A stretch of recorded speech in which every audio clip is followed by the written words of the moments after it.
안녕하세요. 법률사무소 아신입니다. 오늘은 서울 성북 경찰서 절도 사건 조사를 받을 때 변호사 없이 혼자 대응하면 왜 위험한지 말씀드리겠습니다. 많은 분들이 절도 사건은 그냥 사실대로만 말하면 되지 않나 생각하고 혼자 조사에 들어가곤 합니다.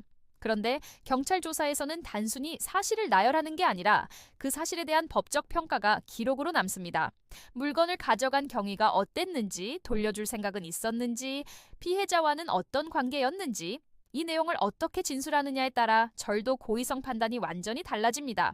말 한마디가 사건의 중심이 되는 거죠. 조금 어이없게 들릴 수도 있지만 조사 기록은 그렇게 남습니다. 혼자 대응할 때 가장 흔히 하는 실수가 뚜렷한 방향 없이 혐의를 인정하거나 반대로 아무 근거 없이 무작정 부인하는 겁니다. 전과가 있는지, 비슷한 사건 이력이 있는지, 혹시 집행유예 기간은 아닌지 이런 상황에 따라 대응 전략은 완전히 달라져야 합니다. 벌금으로 끝날 수 있는 사안인지 아니면 재판까지 갈 수밖에 없는 사안인지 미리 전체적인 구조를 짜고 들어가야 합니다. 첫 조사 단계에서부터 이미 재판을 염두에 둔 진술 정리가 필요하다는 뜻입니다.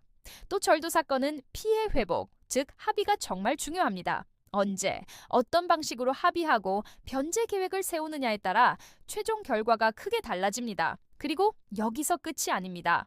이 사건이 나중에 민사상 손해배상이나 직장 징계 문제로 번질 가능성까지 함께 고려해야 합니다.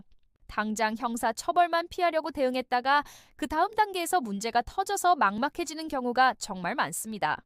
황당하게 느껴지실 수 있지만 모든 법적 절차는 하나의 큰 흐름으로 연결되어 있습니다. 저희는 상담이 오면 먼저 사건의 성격을 분류합니다. 이게 우발적인 상황이었는지, 다툴 만한 부분이 있는지, 증거는 어떻게 구성되어 있는지부터 꼼꼼히 짚어드립니다. 똑같은 재산범죄라도 절도, 사기, 보험 사기는 핵심 쟁점이 다릅니다. 저희는 무조건 수임부터 하자고 말씀드리지 않습니다.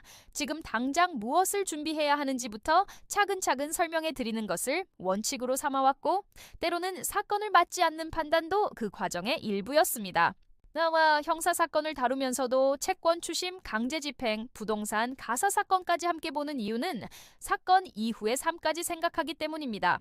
2009년 사법연수원 입소 이후 쌓아온 실무 경험과 2014년 개소 이후 분쟁 없이 지켜온 신뢰는 과장된 약속보다 정확한 절차를 중시해온 저희의 태도에서 나왔습니다. 모든 사건을 내일 바로 진행한다는 마음가짐으로 준비해왔습니다. 결론적으로 절도 사건에서 혼자 대응하는 것이 위험한 이유는 단순히 법을 몰라서가 아니라 사건 전체의 구조를 보지 못하고 들어가기 때문입니다. 이런 기준으로 형사, 민사, 가사, 부동산, 행정사건까지 통합적으로 다루는 곳이 바로 법률사무소 아신입니다. 상담이 필요하시면 영상 설명란을 참고해주세요. 구독과 좋아요는 더 꼼꼼한 법률 정보를 만드는 데 큰 힘이 됩니다. 감사합니다.